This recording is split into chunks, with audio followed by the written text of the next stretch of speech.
to these given conditions. And the adaptation to the environmental conditions was most important and also challenging for the only real natural light source, which is our central star, which is the sun. And sunlight, in a way, was a constant factor for the whole evolution process. But in its role as a constant, it is pretty variable. And this is challenging for all the creatures on our planet, including our human race, to adapt to the variations in sunlight. When I talk about variations in sunlight, I not only talk about spectral variations. For example, the periodic change of day and night is very profound, and this is even for algae and very simple organisms. It's a challenge, and it is a central task to fully adapt to the fact that it can be very cold outside when it's pitch dark during nighttime, and during daytime it can become sizzling hot. So, for example, in a desert, the temperature delta is very large. In water, for example, the temperature delta is much lower. Maybe this is one of the reasons why life in the first round was developed in the water compartment. And here the periodic change of day and night, it is characterized by brightness during daytime and darkness during nighttime, by high temperatures during daytime, lower temperatures during nighttime. And the change between these phases, the switch between day and night, are almost always signaled by the colors in the sky. And these differences in energy intake, in temperature, kind of resemble or represent the motor of evolution.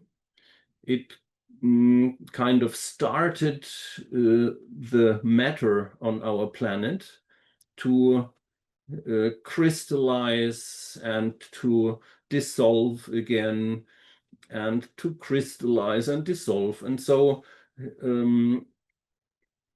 from the interface between land and water, from the differences, from the input of energy, the temperature delta, the energetic delta of the radiation, which rhythmically was put in and out again during day and night time. This was the motor for evolution. This is the energy. Sunlight moves this wheel of evolution, and for all creatures, but also for the whole planet, it is valid that we have a shortwave input here on this side. The sunlight curve, the spectral distribution curve, is this blue curve here. The main energy, interestingly, is emitted in the visible range of the spectrum. We will go into this in further detail on a later slide I will show. But it is the common principle that biochemical reactions, for example, that creatures take in the energy from the visible light and transform this shortwave energy with each and every chemical reaction into longer wavelengths. And the end point of this decay in energy content per photon is the wavelength around 10,000 nanometer, which is the thermal output of our planet overall, but it is also the thermal output of our body, of our organisms. And if our organism would not emit the longer wavelengths around 8,000 to 12,000 nanometer, we, after a certain while, would not be able to take in any additional usable energy. So this, in a way, is the playground, the thermodynamic playground of life, just another viewpoint how you can look at these things. But what is important to us and what was important to all the creatures which were in the row of development, of evolution, our predecessors, so to say, is to decode the signs in the outer environment which resemble nighttime and, more important, daytime characteristics. And when we just look at the sky, we can tell about the most important changes when we think back of the black and white of these sinusoid curve in the slide, 2 slides before that. Then we have the change of day and night, the change of darkness and light. And during the light period, between 6 o'clock and AM and 6 o'clock PM, we have in the equatorial region, especially, we have very specific and typical changes in the composition of the radiation.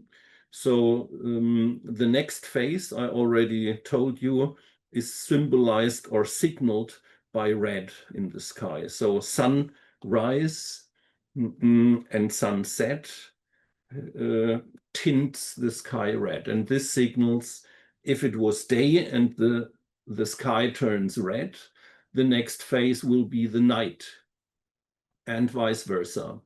And you can, just by looking at the color of the sky, you can tell if it's sunrise or, for example, high noon.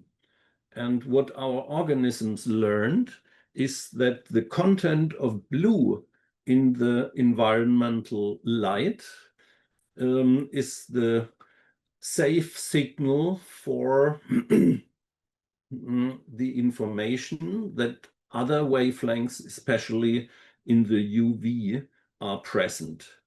So bluish light, sky blue color under natural conditions means that we not only have visible and near infrared light in the spectrum in the environment.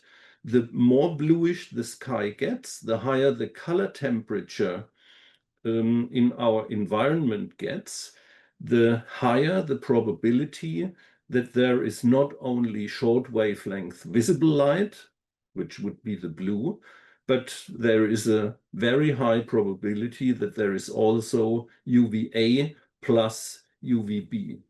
So this is the natural code. Bluish light in nature means there is a high probability that we also have ultraviolet light in our environment.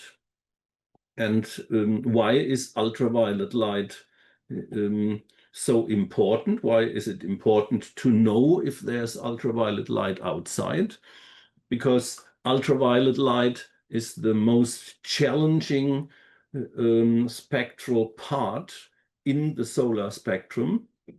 Here again, in this chart, we have a 24-hour. We have the blue half circle here, which resembles daytime, and we have the red resembling nighttime. And this is also a natural code. If red dominates, it is night, or when the long wavelengths dominate, it's night. And if the short wavelengths, if the content of blue is high, it is day outside. Here again, you can see that depending on the elevation angle of the sun, the short wavelength, HEVL means high energy visible light, is present after sunrise, and for, let's say, an hour or so before sunset. UVB is only available during midday in, for example, Europe, and if we are not in the mountain heights, and if we are not in wintertime. UVB normally in Europe or in moderate regions away from the equator, UVB is only present during the summer time during the year, so maximally 6 months. The other time there is of the year there is no ultraviolet B radiation present, which has consequences for the ability of photosynthesizing vitamin D as one single aspect. So what is always present, or the longest time present, is visible light and near-infrared light.